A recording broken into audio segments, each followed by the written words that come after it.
강동우, 백혜경의 성의학의 정석. 예, 반갑습니다. 지난번에 저희가 그 여성에 대해서 한번 얘기를 나눠봤는데요. 오늘은 이제 반대로 남성 위주였던 성을 조금 더 얘기를 하는데, 물론 성이란 건 남녀가 같이 하는 거잖아요, 그렇죠? 백 선생님은 성기능장애 또는 성의에 관련해서 가장 많은 입에 오르는 약물은 뭐라고 생각하십니까? 뭐 우리 제일 잘 알려져 있는 비아그라 라든 발기부전과 네, 그래서 관련된 발기부전 치료제라고 불리는데 엄밀하게 얘기하면 발기 유발제.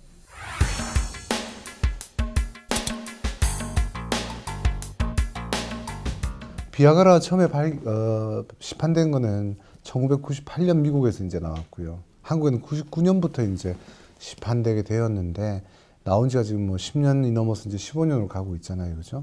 그래서 이 약 때문에 생긴 여러 가지 좋은 점도 있죠, 어떻게 보면.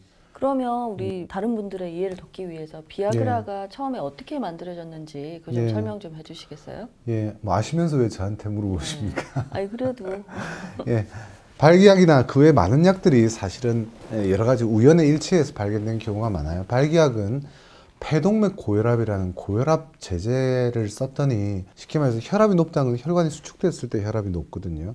혈관을 확장시켜줬더니 그 환자들이 부작용으로 다 발기 문제로 호소하게 된 거예요. 그래서 처음에는 그 파이자죠. 네. 제약회사에서 이제 굉장히 난감해 하다가 어라 이거 잘하면 대박 아이템이 될 수 있겠다 해서 이제 뭔가 성기능장애, 특히 발기부전을 치료하는 또는 증상을 완화하는 이런 발기 유발제로 개발을 하면 어떨까. 네, 그렇게 생각했고 그게 이제 적중을 한 거죠. 그래서 그렇죠. 나온 게 이제 비아그라고요. 예.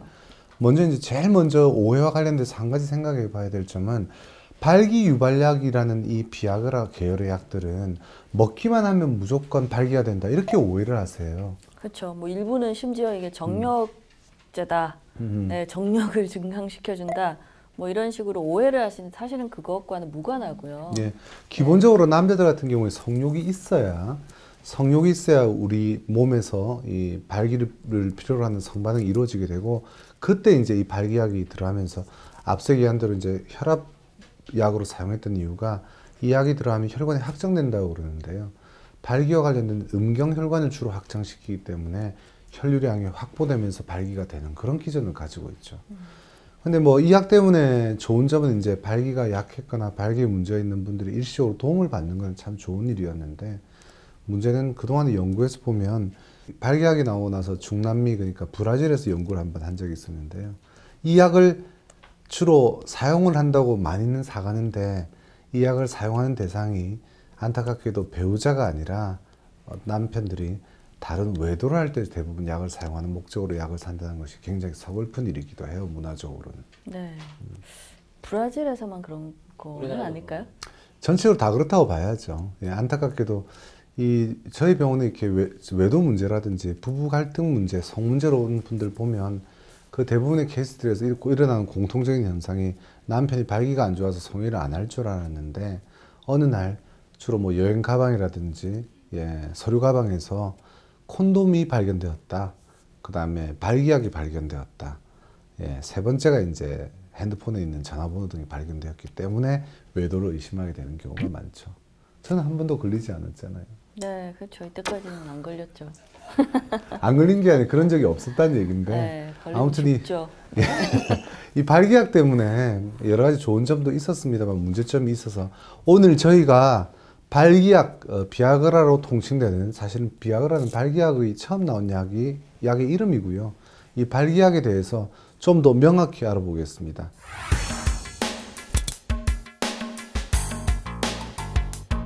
그러면 세월을 돌려서 우리가 타임머신을 타고 1998년 이전의 시절, 1990년 정도로 돌아가 볼까요? 그때 발기 문제가 있는 환자가 병원을 찾아와요. 그럼 환자가 저희한테 뭐라고 묻는 줄 아십니까? 뭐라고 묻는데요? 그때는, 강 박사님, 제가 지금 발기가 안 좋은데 어떤 노력을 해야 병을 고칠 수 있겠습니까? 제가 어떤 문제 때문에 발기가 안 되는 건가요? 환자 스스로도 병의 원인에 대해서 궁금해했었어요. 지금 현재 2014년 환자들은 어떻게 하고 있을까요? 일단 발기가 되지 않으면 거의 뭐 5분 만에 뭐 특별한 심장 쪽에 문제가 없거나 다른 위험 요인이 없으면 발기유발제를 처방을 해주게 되죠. 네. 대다수의 의사들이. 그럼요. 그래서 이제는 마치 발기부전의 치료가 발기약을 주는 것처럼 되어 있는 것이 굉장히 안타까운 현실이에요. 이 문제에 대해서 제가 2000년대 중반에 이제 언론에 발기약 게으름병이라는 표현을 하게 됐는데요. 그 이유가 발기약이 나오고 나서부터는 환자들이 예를 들어서 예전에 발기 안 됐을 때는 뭐 기본적으로 자기가 운동을 더 한다든지 담배를 끊는다든지 성인병을 관리한다든지 하는 노력을 했었거든요. 지금은 병원 가서 발기약을 받아오는 게 노력의 전부이고 발기부전이면 그저 발기약만 먹으려고 그래요. 근데 결론을 얘기하자면 발기약을 100개, 1000개, 10,000개 먹는다고 해도 발기부전이 고쳐지는 것은 아닙니다. 다시 말해서 일반적인 약으로 치면 두통하고 똑같다고 보면 돼요. 두통약 그걸 먹는다고 두통의 원인이 치료될까요? 네, 두통의 원인이 여러 가지가 있을 수 있죠. 뭐 긴장성 두통도 있을 수 있고 또는 편두통도 있을 수 있고 아니면 뭐 좀 심각하게는 뇌에 뭐 종양이 있다든지 그 두통약이 뭐 원인을 완전히 없애줄 수 있는 건 아니니까 그렇죠. 사실 치료 개념은 아닌 거죠. 네. 저는 솔직히 말해서 이 방송을 보는 제약회사 직원들한테 굉장히 박수를 쳐드리고 싶어요. 대단한 일을 하셨어요. 발기부전 치료제라는 표현을 끌어냈다는 것 자체가 영업적인 승리죠.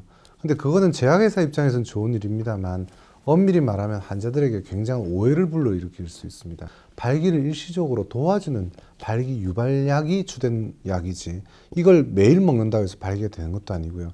일시적으로 발기를 도와줄 뿐인데 매일 약을 먹어서 성의가 이랬건 저랬건 다니까 나는 좋아졌다.